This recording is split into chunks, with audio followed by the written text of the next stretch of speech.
The SOS signal, the stars were calm. Space looked quiet, but danger was hiding in the dark. Far from the center of the galaxy, there was a small alien colony. These aliens were called the Luraki. They were a peaceful race. They loved science, music, and nature. They had no army. They had never needed one, until now. One night, something terrible happened. A dark fleet appeared in the sky above their planet. Huge enemy ships, black as space, came without warning. They didn't send any message, they didn't ask for surrender, they just opened fire. The Luraki cities burned. Their sky was full of fire. Their people screamed and ran, but there was nowhere to go. Their technology was no match. Their ships were small. Their weapons were weak. In a secret lab deep under the ground, a group of Luraki engineers worked fast. They had one last hope, a long-range SOS signal. It was an old machine, built for a time they thought would never come. One engineer, shaking, pressed the red button. A loud hum filled the room, then silence. The signal flew out into the stars. It carried one simple message, translated in every major galactic language. Help us, we are under attack. Coordinates included. This is a peaceful race, please anyone help us. Then they waited, and waited. No reply came. Other nearby races heard the signal. They saw the location. They knew what was happening. But no one moved. The attackers were unknown. Too powerful. Too fast. Everyone feared becoming the next target. So they stayed silent. The Luraki started losing hope. Days passed. The enemy destroyed their defense satellites. Their planet's orbit was full of burning metal. The skies were black. Their last city was now under siege. The end was near. Then, suddenly, a beep. In the communication center, an old Luraki officer looked at the screen. A strange signal was coming in. It was short. It was cold. Just 4 words. Message received. Help coming. That was all. The officer stared at the screen. His eyes went wide. He stood up slowly. He had seen that signal code before, long ago, in an old report. A report about the Deathworlders. His hands shook as he whispered the word, humans. He turned to his staff. They heard us, he said. The humans are coming. The room went quiet. Everyone knew the stories. Humans were not like other species. Their homeworld, Earth, was a death world, a planet full of danger. Killer animals, violent weather, disease, and war. And somehow, humans had not only survived it, they had evolved into something terrifying. They were smart, fast, ruthless in battle. Their armies were like machines. Their warships were feared across the stars. Most races tried not to speak to them, just to stay safe. The Luraki had never spoken to them, never even seen them, but now they had no choice, and the humans had answered. In the sky above the Luraki planet, enemy ships kept firing. But far away, deep in hyperspace, something was moving. A fleet, dark gray, silent, organized, was coming closer. Other races saw it too. On hidden sensors, through quiet messages, word spread fast. The Deathworlders are on the move, the galaxy. Watched. Some felt hope, others felt fear. But one thing was sure. The humans had heard the call. And they were not coming to talk. They were coming to fight. The signal was short but clear. Message received. Help coming. Now, deep in space, the Earth fleet was already moving. No loud announcements. No flashing lights. Just motion, precise, planned, and fast. Each ship followed a set path as if guided by one mind. These were not ordinary ships. They had names, but they didn't need introductions. Built with care and advanced thinking, they carried more than just machines. They carried purpose. Inside one of the ships, the commander sat in silence. Her name was Admiral Kira Rane. She had led many missions, most of them in secret. She looked at the star map in front of her. The destination was blinking red, the Luraki homeworld. She had read the message. Peaceful species. No army. Attacked without reason. She didn't ask why. She didn't blame. She only saw a clear task.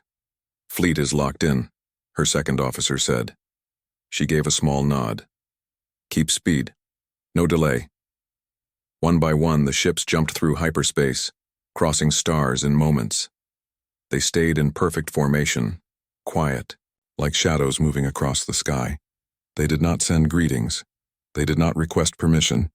They were not looking for fame. They were answering a call. At the edge of the Luraki system, the enemy ships were still there. The Luraki planet, once bright with city lights and oceans, now looked gray and broken. Smoke rose from the land. Small lights blinked on the ground. What was left of Luraki defense posts? From orbit, the attackers watched. No one had stopped them so far. No one had even tried. But now, something had changed. A strange signal appeared on their scanners. Many ships, all from one origin point. Unknown weapons, high energy readings, moving with exact timing. The enemy didn't understand at first.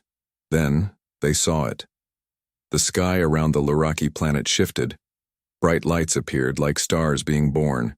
But they were not stars. They were ships big, sharp, cold-looking, human ships.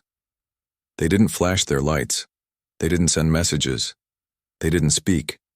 They simply arrived. In the Luraki command room, the officers watched the same thing, their tired eyes filled with something they had almost forgotten: hope. They're here, someone whispered. The humans took their positions fast. Every ship knew exactly where to go, like dancers in a silent performance. Their main ship moved, to the front. Smaller ships spread out to the sides. Support ships stayed at the back, ready for whatever was needed. From space, it looked like a wall being built in seconds. The enemy ships adjusted their paths. Their systems tried to scan the newcomers, but the human ships blocked the signals. Nothing came in. Nothing went out. Then, the lead human ship sent out a pulse. It was not a weapon. It was a map. Every human ship changed position again. Now they were locked in, tight, sharp, and ready. Their energy levels rose, shields activated. Systems synced. The sky felt heavier. Inside her command room, Admiral Rane gave one calm order: protect the Luraki. Stop the threat. Her voice was quiet, but the entire fleet moved as one. There was no cheering, no loud music, only focus. The humans did not arrive to celebrate.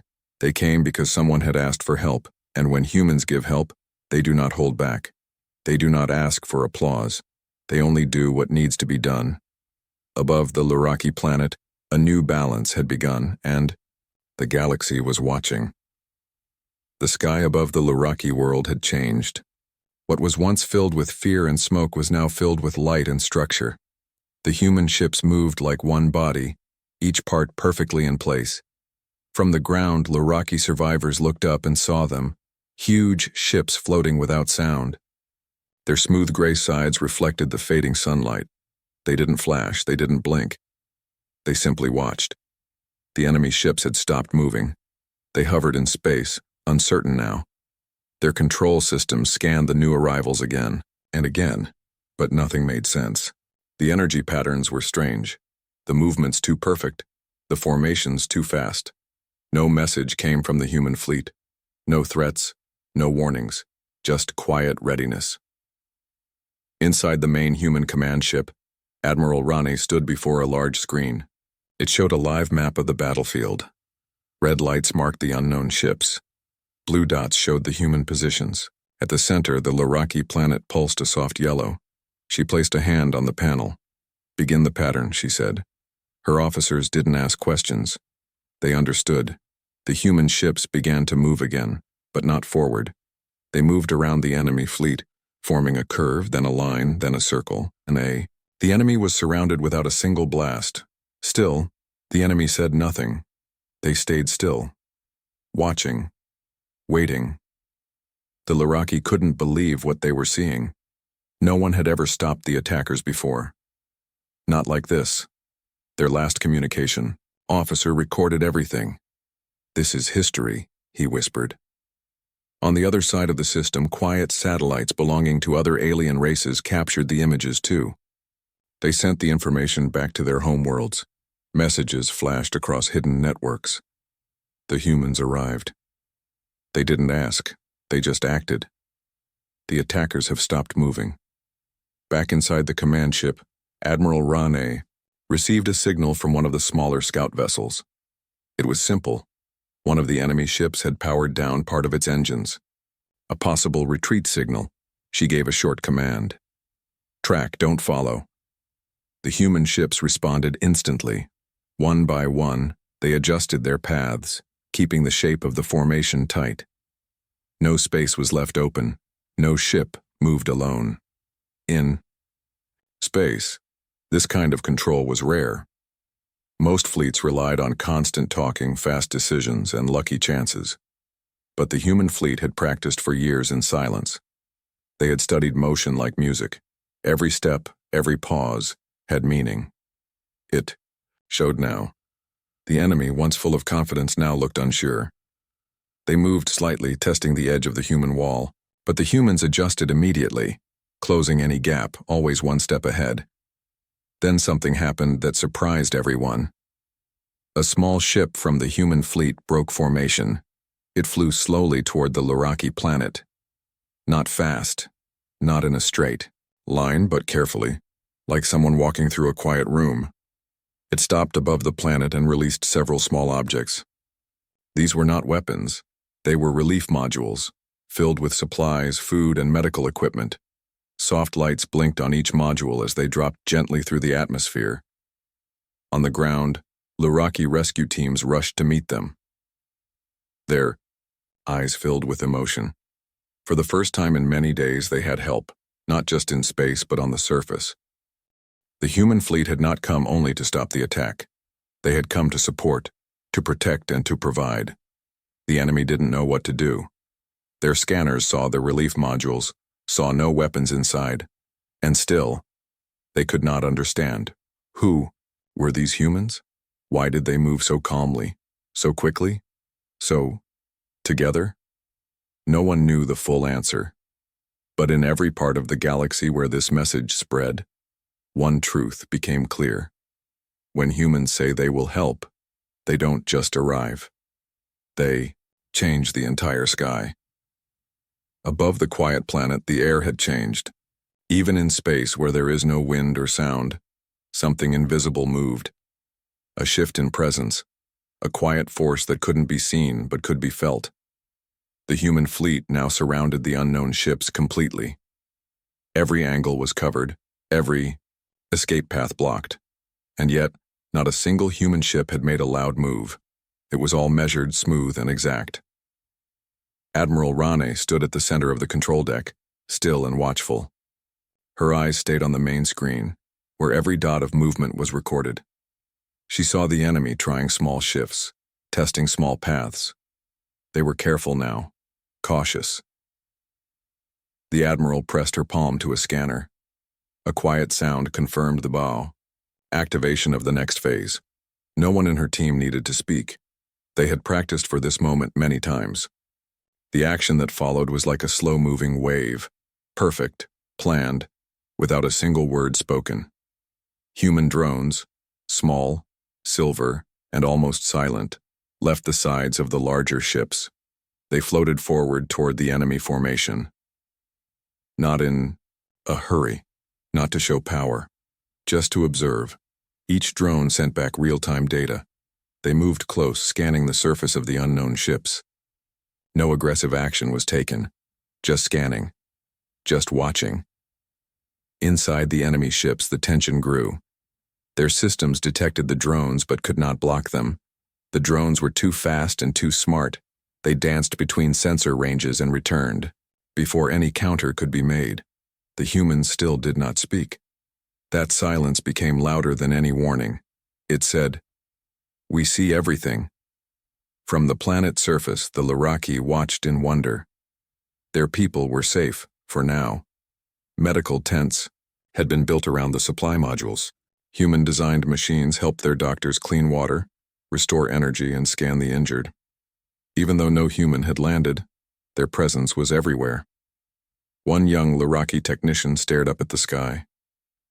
"How do they move like that?" he asked softly. It's like they already knew the answer before the question was asked. In hidden command rooms across the galaxy, many leaders asked the same thing, each watching a different screen, each whispering the same thought. The Deathworlders have changed the field. Back in orbit, the human drones returned to their ships. Data was transferred instantly. On Admiral Rane's screen, new shapes appeared. Hollow diagrams of the unknown fleet showing weak points, communication lines, energy patterns. She studied the map for a long moment.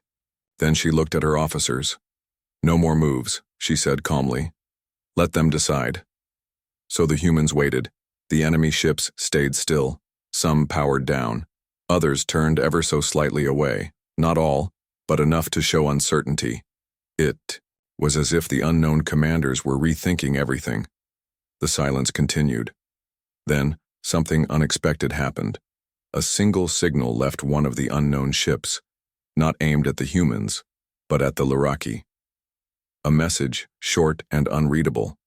The Luraki command team tried to decode it, but it was full of static and broken language. When the humans received the same signal, their systems cleaned it in seconds. The translation was strange. It read, "We did not understand. We leave." Nothing more. The enemy ships slowly turned away from the Luraki planet. No sound, no sudden movements, like shadows fading at the edge of a morning sky. The humans did not chase. They did not follow. They only held position, watching steady as stone. After a while, the enemy ships began to vanish into the stars one by one. Still, the humans stayed. They made no celebration, no announcement. They remained, quiet and focused, making sure the Luraki had time to rebuild, to breathe, to feel safe. And even though the danger had passed, the presence of the human fleet stayed heavy. Not in a frightening way, but in a way that reminded everyone, help is not just arriving fast. Help is staying until the work is finished. The Luraki planet was quiet now, its skies slowly returning to normal. The smoke that had once choked the air began to thin. The horizon, still scarred from the attack, started to show small signs of life again. Tall towers, once crumbling, now stood firm. The human fleet remained in orbit, like silent guardians. They did not leave, nor did they demand any thanks. They simply observed. On the planet's surface, the Luraki people moved with more hope than they had in days. They were gathering the pieces of their broken world, making repairs where they could, clearing the remains of what had been destroyed. The medical teams, both human and Luraki, worked side by side, with no barriers between them. The Luraki were used to peaceful, quiet days, not this quiet strength that now surrounded them. A group of Luraki scientists gathered in a building, watching the human fleet above. Their eyes were full of wonder. They had seen the Deathworlders arrive with perfect timing. They had witnessed the calm, methodical way the humans moved through the battle. The humans had not acted out of rage or fear, but with something else. Certainty. One of the senior scientists, Dr. Kira, spoke in a soft voice. They didn't need to speak. They didn't need to show power. It was as if they already knew everything before they even arrived. Her colleague, a younger scientist, named Jen, nodded slowly. "I don't think they need to know everything. They simply do." He paused, "And when they do, they don't stop until it's finished." Outside, the wind was picking up, carrying a new sense of life. The sky above, though still marked by the scars of battle, now felt full of possibility. And yet, the human fleet remained in orbit undisturbed, still as statues. The other alien species watching from afar began to take notice as well. From distant planets far beyond the Luraki system, fleets and leaders watched the quiet power of the humans. They watched as the humans did not boast, did not declare victory. They simply did what needed to be done. The galaxy had watched many battles, but nothing had ever felt like this before. The messages from the Luraki spread across the communications channels. They spoke of the humans not with fear, but with a deep, respectful awe. They do not come to conquer. They come to end a threat. They do not take control. They give us space to rebuild. Leaders across the galaxy, those who had been too afraid to help the Luraki, now wondered if they had made the right choice. There was no fear in the Luraki message now, only gratitude. And as the human fleet continued to float above, still and steady, the thought lingered. What if they hadn't asked for help at all? The silence in space was deafening. No one spoke over the open channels. No messages came through the comms. Even the enemy fleets who had been in the area remained distant, almost too distant. No one dared to approach. In the human command ship, Admiral Rane stood alone at her station, staring at the quiet screens. The Luraki world was slowly returning to its natural rhythm. The enemy ships had retreated, and there was no sign they would return. Her fleet had done its job, and they had done it perfectly. But the Admiral wasn't celebrating. Instead, she gave one simple order, one that had been given many times before. Maintain position. Watch. We leave when the job is finished. Her officers didn't ask questions. They had learned this about the humans. They didn't rush. They didn't leave until it was certain the job was done. It wasn't a matter of pride. It was simply the way humans worked. Slow, steady, and unyielding. The human fleet didn't leave until the entire area was calm, until every life was accounted for. Back on the Luraki planet, the people continued to rebuild.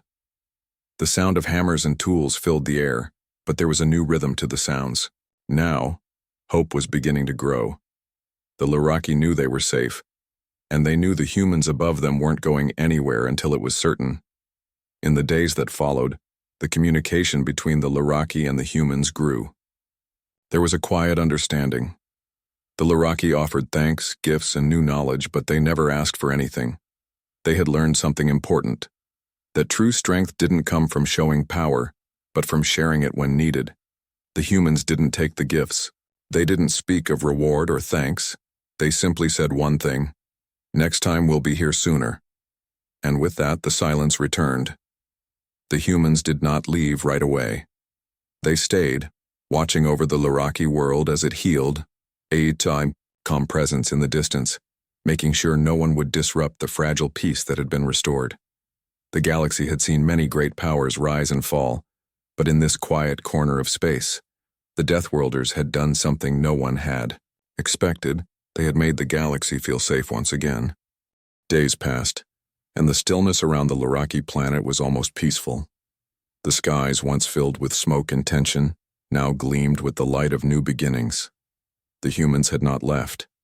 They had stayed in orbit, like sentinels, ever watchful, ever present, but never intrusive. The Luraki people, with their world slowly recovering, had begun to rebuild their cities and their lives. The sound of construction, the hum of machines, and the soft chatter of a population returning to life filled the air. Yet above them, the human fleet remained, moving as one, almost as if it had become part of the very sky they were trying to protect. Though the humans did not speak of their next move, the Luraki had begun to understand something crucial. Humans did not act out of need for power or glory. Their presence wasn't about showing strength. It was about ensuring the safety and stability of the system until everything was restored. On the surface, Luraki leaders held meetings to discuss the future of their world. The silence of the human ships still overhead weighed on their thoughts. They had never known such presence before. It was not loud. It was not commanding. But it was always there, steady as the stars themselves. Among the Luraki, there was a new respect for these Deathworlders. They had not only protected the planet, but had also shown the Luraki a way of thinking. That help wasn't always about overpowering the enemy. Sometimes it was about understanding the right moment to act, the quiet strength to wait, and the calm resolve to never leave until the work was done.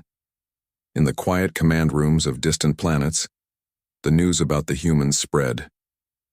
Not through loud proclamations or grand declarations, but through quiet conversations between leaders. Across the galaxy, people began to ask one simple question: who are these humans? The answer, though unknown to many, was becoming clearer. These were not just warriors or conquerors, they were protectors. They were listeners. They were those who could bring change, but only when needed, and always in their own way, the human. Fleet didn't leave after the enemy ships had retreated. They waited. The galaxy, filled with a mix of alien species, watched in awe as the humans showed them something new, a form of power that wasn't based on destruction, but on patience and discipline. In one of the human ships, Admiral Rane sat in her quiet command center. The display in front of her showed the Laraki planet, now covered in the light of rebuilding. The communication lines buzzed with information, but she didn't focus on it. Instead, she focused on the quiet stars outside her window.